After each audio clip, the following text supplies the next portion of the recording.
میرے انتہائی قابل احترام بزرگوں، بھائیوں، ماں اور بہنوں، السلام علیکم۔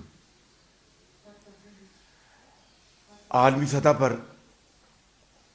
کرونا وائرس نے تباہی مچائی ہوئی ہے اور ہم سب دنیا بھر میں متاثرہ خاندانوں کے غم میں برابر کے شریک ہیں، اور چین اور اٹلی سمیت ساری دنیا کے ممالک میں کرونا وائرس کی جو ہزاروں شہری نشانہ بنے ہیں اس پر ہم سب کے دل غمگین اور رنجیدہ ہیں۔ ہزاروں ڈاکٹرز، نرسز اور پیرامیڈکس نے وہاں پر بے مثال خدمات انجام دے رہے ہیں، اور یہ بھی مثالیں سامنے آئی ہیں کہ بعض جگہوں پر ڈاکٹرز نے اپنی جان ہتھیلی پر رکھ کر مریضوں کی خدمت کی اور اپنی جان سے ہار گئے۔ یہ عظیم مثالیں یقیناً خراج تحسین کے مستحق ہیں، اور ہم سب کی اللہ تعالیٰ سے دعا ہے کہ دنیا اس آفت سے جلد از جلد باہر نکل آئے۔ بدقسمتی سے پاکستان کے اندر بھی اس وائرس نے شدید حملہ کیا ہے، اور جو لوگ اس کی زد میں آ کے پاکستانی اللہ کو پیارے ہو گئے، ہم سب ان کے خاندانوں کے ساتھ غم گزار ہیں، اور اللہ تعالیٰ سے ہم سب دست بدعا ہیں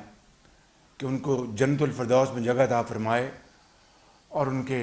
لاوقین کو صبر جمیل عطا فرمائے۔ میرے بزرگوں، بھائیوں اور بہنوں، آج جو لیٹسٹ جو فگر آئی ہے 890 کے قریب پاکستان بھر میں اب کرونا کے کنفرمڈ پیشنٹ سامنے آئے ہیں، اور اب ابھی تازہ خبر ملی ہے کہ ایک جیل میں بھی ایک کرونا کا مریض پایا گیا ہے، اور مجھے امید ہے کہ حکومت وقت جیلوں کے اندر ٹیسٹ کروانے اور جو پریونٹیو میجرز لینے میں فی الفور اقدامات اٹھائے گی۔ میں سمجھتا ہوں کہ آج ہمیں قطعاً ایسی بات نہیں کرنی چاہیے جس میں بدقسمتی سے جو معاشرے میں ایک تقسیم ہے اس میں اور اضافہ ہو۔ آپ جانتے ہیں کہ لندن میں اپنے بڑے بھائی صاحب کے علاج کے لیے رکا ہوا تھا، لیکن جب کرونا وائرس میں تیزی آئی پاکستان میں تو انہوں نے مجھے فرمایا کہ فی الفور تم پاکستان لوٹ جاؤ، اور یہ پیغام دیا کہ میں پاکستان کے عوام کے لیے دعا گو ہوں، اور انشاءاللہ عزم و ہمت کے ساتھ ہم اس مصیبت سے انشاءاللہ جلد نکل جائیں گے۔ آج یہ جو صورتحال ہے اس میں، اور جو قومی سلامتی کی جو تقاضے ہیں، اس میں میں سمجھتا ہوں کہ سیاست کو لانا یہ بڑا گناہ ہوگا، اور ہم سب اس معاملے میں اپنی جو ملی تقاضے ہیں ان کو پورا کرنے میں ہمیں اپنا پورا کردار ادا کرنا ہوگا۔ میں سمجھتا ہوں کہ میں نہیں بلکہ تمام سیاسی اکابرین، ملک کے تمام طبقوں نے بڑے شدت سے ڈیمانڈ کی کہ ہمیں فی الفور لاک ڈاؤن کی طرف جانا چاہیے، لیکن ایسا نہ ہو سکا اور یہ تعطل کا شکار ہوا۔ بہرکیف دیر آئے درست آئے، پنجاب حکومت نے لاک ڈاؤن اور فوج کی امداد طلب کر کے اس معاملے کو طے کیا. میرے بزرگوں، بھائی اور بہنوں، بدقسمتی سے ہماری جو معیشت ہے وہ کمزور ہے اور خاصی میں سمجھتا ہوں کہ ویک ہے. اس کے ساتھ جس طرح میں نے ابھی کہا کہ معاشرے میں ایک بدقسمتی سے تقسیم ہے مختلف وجوہات کی بنا پر، اور ان مسائل کے ساتھ ہمیں کرونا وائرس کا مقابلہ کرنا پڑ رہا ہے. وقت کا تقاضا یہ ہے، پاکستانیت کا تقاضا یہ ہے کہ ہم اس چیلنج کو اپرچونٹی میں تبدیل کر دیں اور اس موقع کو کنورٹ کر کے ایک قوم بن جائیں. یعنی جینون طریقے سے ہم اس چیلنج کو قبول کریں، ذاتی انا، ذاتی پسند ناپسند سے اوپر ابھریں اور ایک قوم کی طرح ہم متحد ہو جائیں اور آگے بڑھیں اور اس چیلنج کا بھرپور مقابلہ کریں. مجھے یقین ہے کہ الحمدللہ ہم تمام تر نامساعد مشکلات کے باوجود ہم انشاءاللہ اس کا بھرپور ہم اس کا مقابلہ کریں گے اور انشاءاللہ ہم اس سے باہر نکل کے آئیں گے. میرے بزرگوں، بھائی اور بہنوں، جہاں پر میں نے یہ بات کی وہاں پر اس بات کا یہ بھی تقاضا ہے کہ سیاست کو لائے بغیر، سیاسی آمیزش کے بغیر ہمیں صاف بات کرنی ہوگی. جہاں حکومت کے اچھے اقدامات ہیں وہاں ہمیں اس کی تعریف کرنی ہوگی بھرپور، اور جہاں پر کمزوریاں ہیں اس کو مثبت انداز میں اس کو ہائی لائٹ کرنا ہوگا. وگرنہ I think I'll be failing in my duty and unfair to you and unfair to myself. اس حوالے سے اسی بات کو ذہن میں رکھ کر میں کہنا چاہوں گا، مجھے کہنے کی اجازت دیجیے کہ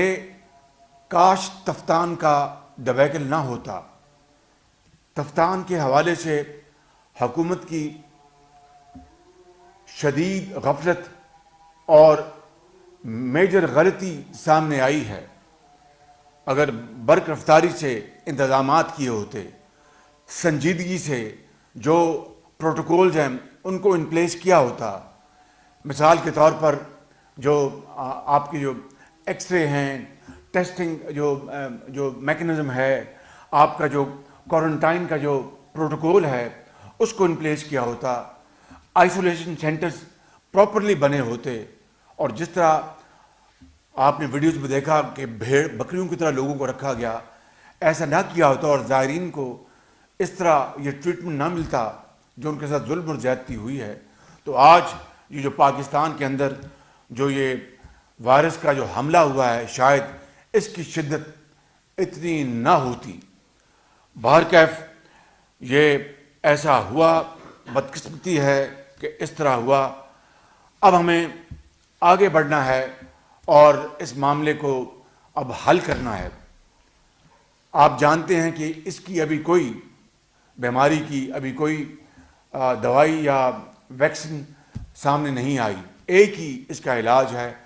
پریونٹیو احتیاط اور احتیاط. لہٰذا جو بھی ہمیں ہدایت دی جائیں ہمیں اس کے اوپر ممکنہ حد تک اس کے اوپر بھرپور ہمیں عمل کرنا ہوگا. اور اس کے لیے میں اپنے پاکستان بھر میں اپنے ساتھیوں، پارٹی کے ورکرز کو کہوں گا کہ وہ جو قانون نافذ کرنے والے ادارے ان کے ضلعوں میں ہیں ان کے ساتھ بھرپور تعاون کریں اور جو بھی ہدایت دی جائیں اس کے اوپر خود بھی عمل کریں اور علاقوں کے لوگوں کو، محلے کے لوگوں کو اس کی بھرپور ترغیب دیں. میرے بزرگوں، بھائی اور بہنوں، میں آج وزیر اعظم پاکستان کو یہ گزارش کرنا چاہتا ہوں کہ وہ فی الفور مشترکہ کونسل کا اجلاس طلب کریں، کونسل آف کامن انٹرسٹ، اور چاروں جو وزرائے اعلیٰ ہیں ان کے ساتھ بھرپور شراکت داری کریں، اشتراکی عمل کو اس کو آگومنٹ کریں، خاص طور پر ان صوبوں میں جہاں پر پی ٹی آئی کی حکومت نہیں ہے اور نیشنل ٹاسک فورس میں تمام سیاسی جماعتوں کو اس کی نمائندگی دیں. جس طرح 2016 کے جو اے پی سی کا اندوناک واقعہ ہوا تھا، اس کے نتیجے میں اس وقت کے وزیر اعظم نواز شریف نے تمام سیاسی اور مذہبی جماعتوں کو اور تمام اداروں کو ایک چھت کے نیچے اکٹھے کیا تھا، اور پھر وہ یکجہتی کی ایک آواز پوری دنیا نے سنی. میری گزارش یہ ہے کہ وہ آلات اور وہ انسٹرومنٹس جس کی یہاں پر کمی ہے اس کو فی الفور ان کو منگوایا جائے. مثال کے طور پر اضافی وینٹیلیٹرز، یہ آج وقت کی پکار ہے. ہمارے جو اس وقت جہاز کھڑے ہیں ان کو باہر ان ممالک میں بھجوایا جائے جہاں جہاں ہمیں یہ آلات مل سکتے ہیں، اور ان کو ایئر فریٹ کیا جائے تاکہ ہسپتالوں میں ان کی فوراً آپریشن شروع کی جائے. اسی طریقے سے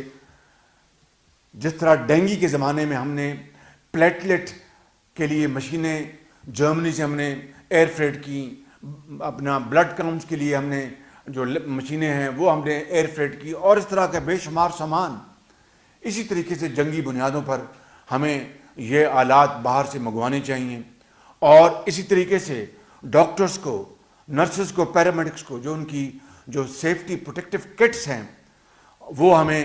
فی الفور ان کو ہمیں مہیا کرنا چاہیے تاکہ وہ خدا نخواستہ خود نہ اس کا شکار ہو جائیں، یا یہ وائرس کسی کو لگا ہے تو وہ پھیل نہ جائے. اس کے لیے جہاں سے بھی ہمیں یہ کٹس اویلیبل ہیں وہ مہیا کی جائیں. میں ایک حقیر کنٹریبیوشن اپنی پارٹی کی طرف سے، پی ایم ایل کی طرف سے 10,000 پروٹیکٹیو کٹس جو کہ ڈریپ نے ڈیزائن اپروو کیا ہے، وہ انشاءاللہ ہم ڈاکٹرز کی ایسوسیشن کے ان کے حوالے جلد کر دیں گے انشاءاللہ. عام ہسپتالوں میں کوارنٹین جو سینٹرز بنائے گئے ہیں، خدا را ان کو فوراً شفٹ کر کے علیحدہ سینٹرز بنایا جائے، وگرنہ خدا نہ خواستہ کہیں کوئی نیا حادثہ نہ ہو جائے. یہ بہت امپورٹنٹ ہے. اور اس کے علاوہ کورونا کے جو ٹیسٹ ہیں وہ عام آدمی کو مفت مہیا کیے جائیں. اس کے بارے میں عرض کروں گا. ممکن یہ بات آئے کہ جناب اس کے وسائل کہاں سے آئیں گے. پہلی بات تو یہ ہے کہ ایک امیر آدمی صاحب حیثیت خاندان، وہ 7,000 کیا وہ 70,000 بھی اس کی فیس ہو تو ان کے پاس وسائل اللہ تعالیٰ نے ان کو عطا کیے وہ دے سکتے ہیں. مگر ایک غریب آدمی، عام آدمی، دیہڑی دار، مزدور، یتیم، بیوہ، ڈش واشر، وہ کہاں سے 7,000 یا 5,000 روپیہ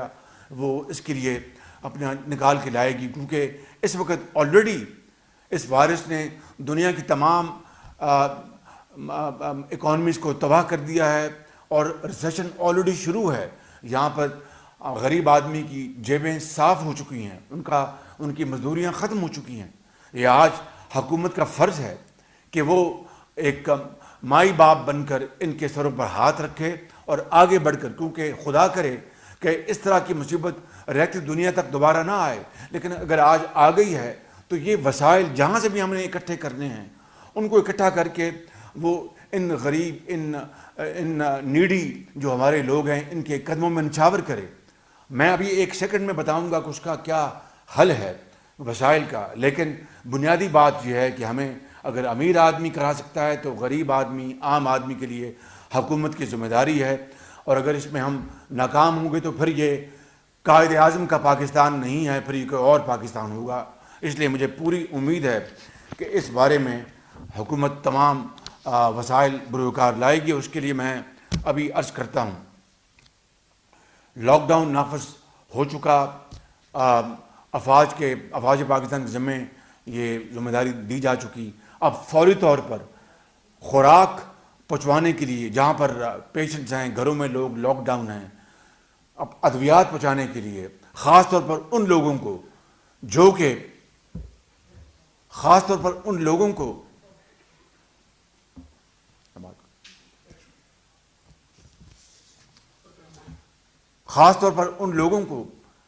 جن کے ہاں یہ چیزیں اویلیبل نہیں ہوں گی، ان کے لیے حکومت ایک پلان مرتب کرے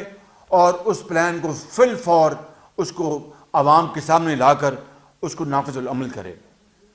اگلی بات جو میں نے ابھی بات کی تھی کہ مفت ٹیسٹ کروایا جائے، خالی مفت ٹیسٹ کی بات نہیں ہے، مشینیں آپ نے منگوانی ہیں، آلات منگوانے ہیں، آپ نے خوراک مہیا کرنی ہے، آپ نے پریونٹیو میجرز لینے ہیں، آپ نے اور بے شمار آپ نے کام کرنے ہیں، اس کے لیے وسائل چاہیے۔ اس کے لیے میری ایک مؤدبانہ یہ پرپوزل ہے کہ آپ فوری طور پر جو پالیسی ریٹ ہے، یا میں عام لفظ میں کہوں جو انٹرسٹ ریٹ ہے، جو سود ہے، اس کو آپ کم از کم 3 سے 4% اس کو کم کر دیں۔ کیوں؟ میں اس کا ابھی آپ کو بتاتا ہوں کہ یہ میں کیوں کہہ رہا ہوں۔ And I must not be misconstrued at all, I must be understood clearly and it's right real perspective. میں اس لیے کہہ رہا ہوں کہ اگر 3 سے 4% سود آپ کم کر دیں گے تو اس کا فوری اس کا امپیکٹ یہ ہوگا کہ 1 سال میں حکومت کو ڈیٹ سروسنگ میں تقریباً 80 ارب روپے کی بچت ہوگی۔ اب یہ بچت اگر آئی ایم ایف کہے کہ جناب یہ بچت آپ ادھر استعمال نہیں کر سکتے تو آئی ایم ایف کو ہم خدا حافظ کہیں۔ اس پر قوم کا مسئلہ ہے، ایک ایک بچے کی، ایک ایک ماں کی جان بچانے کا مسئلہ ہے، بیٹی کی، باپ کی، بھائیوں کی جانیں بچانے کا مسئلہ ہے۔ تو یہ بچت آپ 80 ارب روپے کی لے کر آپ ان تمام کاموں کے اوپر صرف کریں، چاہے وہ فری آپ کا اس کا ٹیسٹ ہے، اس کا کرونا وائرس کا، آپ کے آلات آپ نے خریدنے، آپ نے خوراک مہیا کرنی ہے، آپ نے میڈیسن مہیا کرنی ہے، آپ نے لاجسٹک کے لیے لگانا ہے، جہاں جہاں آپ کو ضرورت ہے۔ آپ نے اپنا ایک آزاد کشمیر میں، آپ نے گلگت بلتستان میں جہاں پر 72 یا اب اس کو سامنے آ چکے ہیں پیشنٹس، اور وہاں پر دور دراز علاقوں میں بڑی ان کو دقت ہے، میری ان سے بات بھی ہوئی ہے۔ تو اگر ہم نے یہ سارا یہ کام کرنا ہے تو ہمیں اس وقت بڑا دل کرنا ہوگا اور ہمیں یہ کام فی الفور کرنا ہوگا۔ اگلا سٹیپ میں اس کے بارے میں یہ کہنا چاہتا ہوں کہ اس سے پھر آپ کا جو چھوٹا تاجر ہے، آپ کا چھوٹا کاروبار، آپ کا جو بزنس، دیکھیے دنیا نے ٹریلینز آف ڈالرز پھینک دیے اپنی اکانومی کو ٹھیک رکھنے کے لیے، ایکٹیو رکھنے کے لیے۔ ریسیشن تو آ چکا ہے، لیکن اس کے باوجود بھی جو ہزاروں لاکھوں لوگ بے روزگار ہوا چاہتے ہیں، ان کو بچانے کے لیے ٹریلینز آف ڈالرز پھینک دیے ہیں دنیا کی اکانومیز نے۔ ہمارے پاس تو وہ وسائل نہیں، درست، لیکن جو وسائل ہیں ان کو ہم نکال کر ایک ایک پائی اس وقت اس وائرس کو شکست فاش دینے کے لیے ہم اس وقت عوام کے قدموں میں نچھاور کریں، اور میں آپ پر دیکھیں گے کہ دین کہ دنیا آپ کے لیے دعائیں کرے گی اور آپ کو دین اور دنیا دونوں ملیں گے۔ اگلی بات میں یہ کرنا چاہتا ہوں کہ جو بے نظیر انکم سپورٹ پروگرام ہے جو کئی سال سے جاری و ساری ہے، اس میں ابھی تک کوئی 5.4 یعنی 54 لاکھ خاندان یا فیملیز یا افراد یا خواتین وہ اس سے فیض یاب ہو رہے ہیں۔ اگر ہم جو پاورٹی سکور جو ہے اس کو ہم فلیکسیبل کر دیں اور 16 سے بڑھا کے اس کو 20-25 کر دیں تو اس سے 30-40 لاکھ خواتین یا خاندان اور اس میں شامل ہو جائیں گے،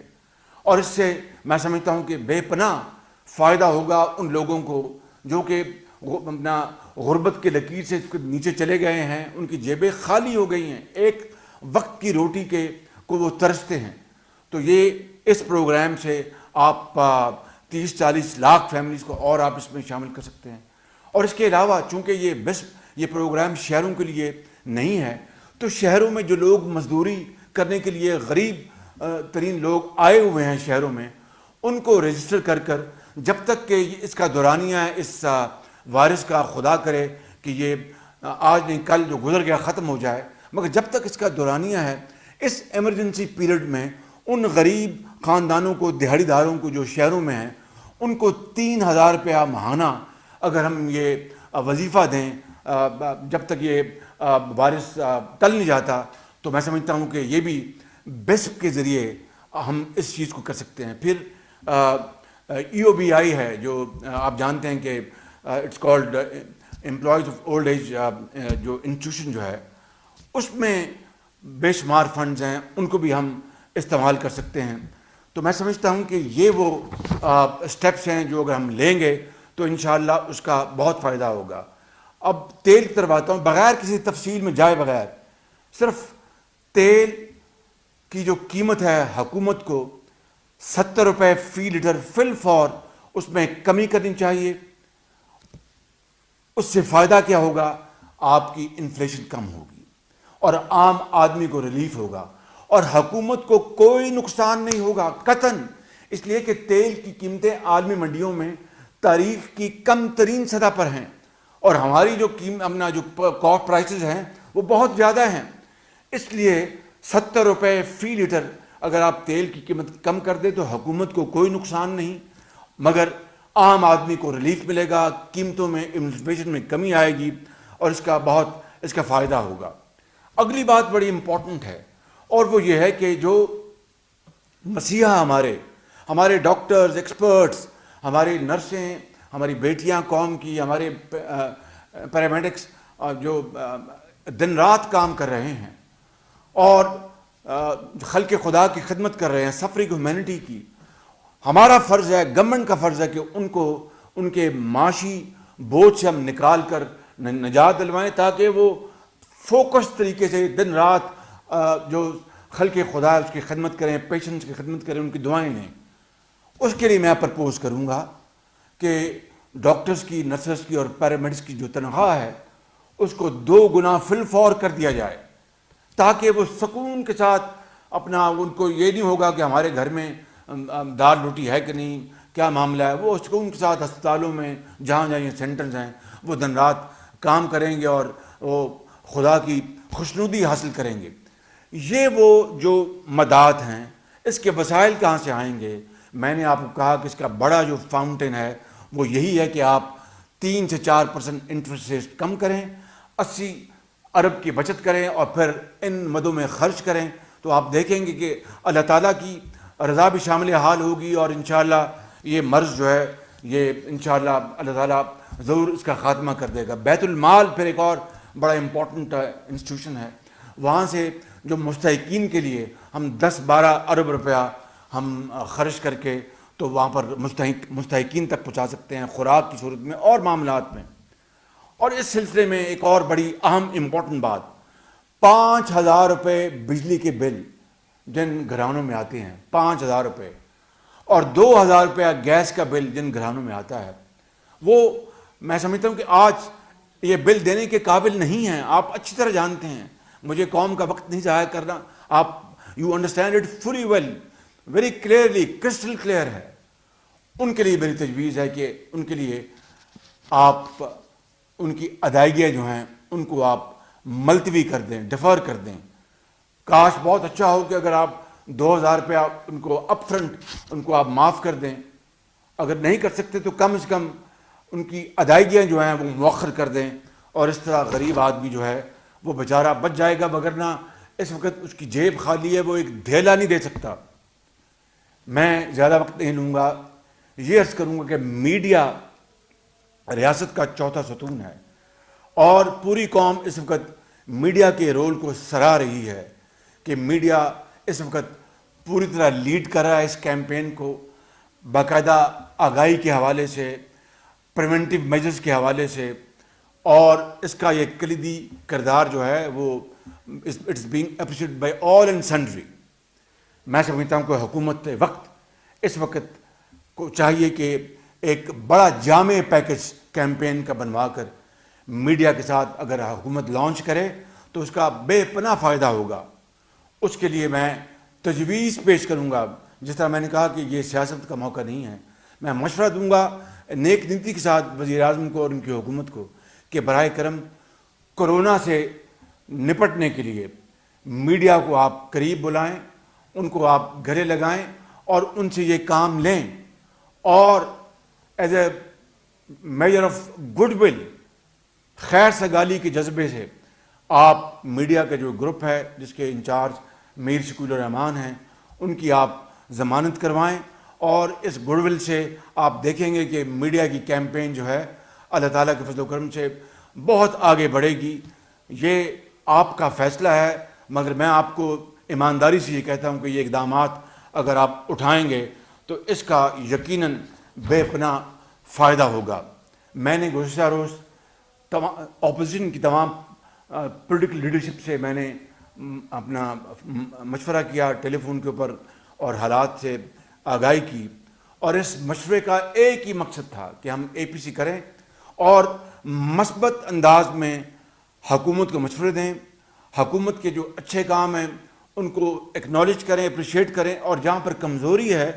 اس کو مثبت انداز میں اس کو ہم ہائی لائٹ کریں تاکہ وہ اس کی کریکشن ہو اور معاملات کو ہم آگے لے کے چل سکیں۔ میں نے کل اپنی پارٹی کا قومی اسمبلی کے ارکان، پنجاب اسمبلی کے ارکان، اپنی پارٹی کے ٹکٹ ہولڈرز، پارٹی کے جو عہدیداران، ان سب کو میں نے کل ویڈیو کانفرنس پہ میں نے میٹنگ بلائی ہے، اور ان کو میں یہ پیغام دے رہا ہوں کہ جو بھی ہدایات دی گئی ہیں آپ کے علاقوں میں، اس کے اندر رہ کر آپ نے اس وقت اس لمحے کو آپ نے بھرپور طور پر آپ نے استعمال کرنا ہے، اور آپ ریچ آؤٹ کریں ہدایات کی جو فریم ورک اس کے اندر دکھی انسانیت کے لیے، جہاں پر کسی کو دوائیاں چاہیے آپ بھرپور امدادی کارروائیوں میں حصہ لیں، رفائی کاموں میں حصہ لیں، جو اچھی رفائی جو تنظیمیں ہیں ان کو موٹیویٹ کریں in conjunction absolutely in harmony with the administration of the area, تاکہ پوری قوم ایک یکجاں دو قالب کی طرح سامنے نظر آئے اور کوئی اس میں تفریق نظر نہ آئے۔ اسی طریقے سے میں ان کو یہ بھی کل اپنی پارٹی کو کہوں گا کہ وہ اس معاملے میں جو بھی ہم بغیر ڈرم بیٹنگ جو بھی ہم کار خیر کے لیے کام کر سکتے ہیں انشاءاللہ وہ ہم کریں گے۔ میرے بھائیوں، بہنوں اور بزرگوں، مجھے اور آپ کو حالات کی سنگینی کا اچھی طرح ادراک ہے۔ انشاءاللہ ہم بحیثیت قوم اس بحران سے ہم انشاءاللہ ضرور کامیابی سے گزریں گے۔ اللہ تعالیٰ کے فضل و کرم سے اس قوم کے اندر جرت کی کمی نہیں، بہادری کی کمی نہیں، شجاعت کی کمی نہیں، اور کمال کی کمی نہیں۔ ماضی میں بھی بڑے بڑے طوفانوں، بڑے بڑے زلزلوں میں آپ نے مقابلہ کیا، اور اللہ تعالیٰ نے آپ کی نیک نیتی اور محنت کو اور قربانیوں کو اور احسار کے بدلے آپ کو کامیابی عطا کی۔ اس وارث سے بھی انشاءاللہ ہم باہر نکلیں گے اور کامیابی سے باہر نکلیں گے۔ اس کے لیے میں اس موقع پر پوری قوم سے اپیل کروں گا، مخیر حضرات سے خصوصی طور پر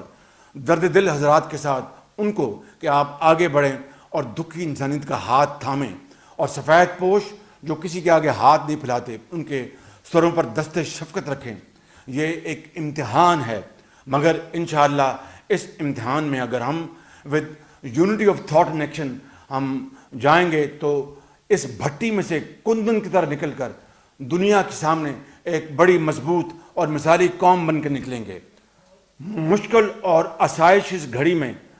فروئی سیاسی مفادات، ذاتی اور سیاسی وابستگیوں سے بالا تر ہو کر ہمیں سوچنا ہوگا اس مشکل وقت میں قوم اور ملک کی خاطر ہم حکومت کے شانہ بشانہ کھڑے ہیں اور قدم کے ساتھ قدم ملا کر چلیں گے۔ فرد قائم ربط ملت سے ہے، تنہا کچھ نہیں۔ فرد قائم ربط ملت سے ہے، تنہا کچھ نہیں۔ موج ہے دریا میں اور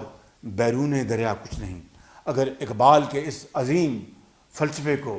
اس سب موتیوں کو اگر ہم